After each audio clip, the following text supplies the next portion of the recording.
भारत की प्राचीन भूमि रहस्यों और चमत्कारों से भरी पड़ी है। जहाँ हर कण में देवताओं का वास है, वहीं हर मंदिर कोई न कोई प्राचीन कथा अपने गर्भ में समेटे हुए है। ऐसा ही एक मंदिर है झारखंड के देवघर में स्थित बैद्यनाथ धाम, जिसे बाबा बैद्यनाथ के नाम से जाना जाता है।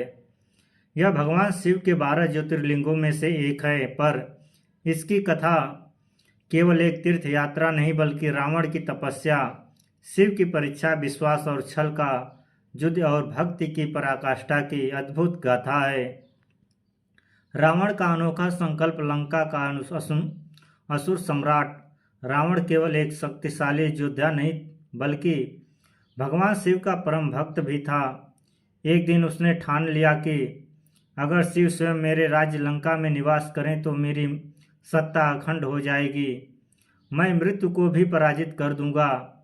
रावण ने हिमालय की ओर प्रस्थान किया। वहां बर्फ से ढकी एक कैलाश पर्वत पर उसने घोर तपस्या आरंभ किया।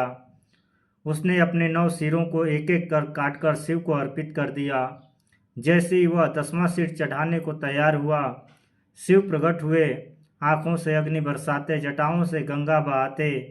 भगवान शिव रावण से बोले, हे दशानन, तुमने अपनी भक्त से मुझे प्रसन्न किया है, मांगो वर।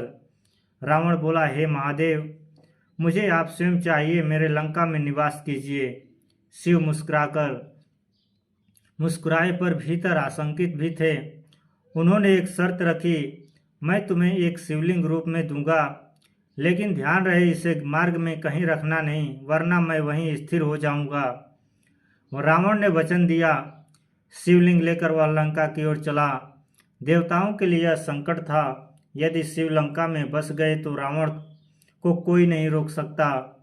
तब सभी देवताओं ने भगवान विष्णु के पास जाकर विनती की। विष्णु जी बोले, समस्या बड़ी जटिल है, समाधान भी युक्त से ही निकलेगा। विष्णु जी ने वरुण देव को बुलाया। रावण की प्यास बढ़ा दो, मूत्र त्याग के लिए विवश कर दो। रावण जब झारखंड के निकट पहुंचा, उसे अत्यधिक प्यास और मूत्र की आवश्यकता महसूस हुई। संयोग से एक ग्वाले को वास्तव में विष्णु के रूप में था वहां मिला। रावण ने उससे कहा, यह शिवलिंग मेरे लिए अत्यंत पवित्र है, इसे कुछ समय पकड़ लो, मैं अभी लौटता हूँ। ग्वाले ने सिर झुकाया, पर जैसे ही रावण गया, उसने शिवलिंग भूमि पर रख दिया।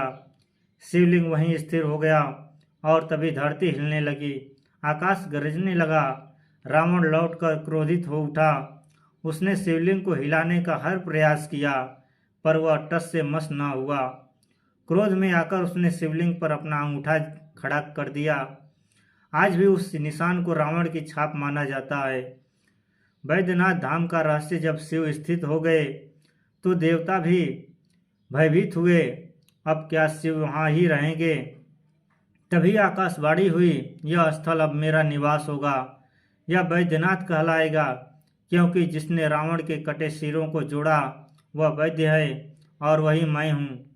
यह नाम ही नहीं बल्कि शिव के उस रूप की पहचान है जो चिकित्सक हैं, जो शिव दाता हैं, जो जीवन दाता हैं। ऐसा माना जाता है कि जो सच्चे हृदय से इस मंदिर में प्रार्थना करता है, उसकी हर व्याधि का इलाज संभव है, चाहे वह शारीरिक हो या आत्मिक। मंदिर का चमत्कारिक इतिहास। इस शिवलिंग को लेकर कई किंवदंतियां प्रचलित है। यह एकमात्र शिवलिंग है जिस पर जल नहीं चढ़ाया जाता, बल्कि चढ़ते ही जल जमीन में समा जाता है, जैसे शिव स्वयं पी रहे हों। इस स्थल पर संतानहीन दंपति संतान प्राप्ति की मनोकामना करते हैं और उन्हें संतान मिलती है। यहाँ श्रावण मास में लाखों कांवड़िया गंगा जल लाकर शिव को अर्पित करते हैं, जिससे ऊर्जा का एक विराट प्रवाह उत्पन्न होता है। वैज्ञानिक और आध्यात्मिक रहस्य। भले ही यह कथा पौराणिक हो, पर वैज्ञानिक दृष्टिकोण से भी यह स्थल रहस्यमय पूर्ण है। यहाँ का ग्रेविटेशनल पॉइंट पृथ्वी की सामान्य स्थिति से अलग है, जिससे श्रद्धालु अद्भुत अनुभव करते हैं। असमान शिवलिंग की संरचना नेचुरल रेडिएशन पॉइंट बनाती है, जिससे ध्यान और आरोग्यता की शक्ति उत्पन्न होती है। विश्वास का प्रतीक आज बैद्यनाथ धाम केवल एक धार्मिक स्थल नहीं बल्कि आस्था, संघर्ष, त्याग और तपस्या का प्रतीक है।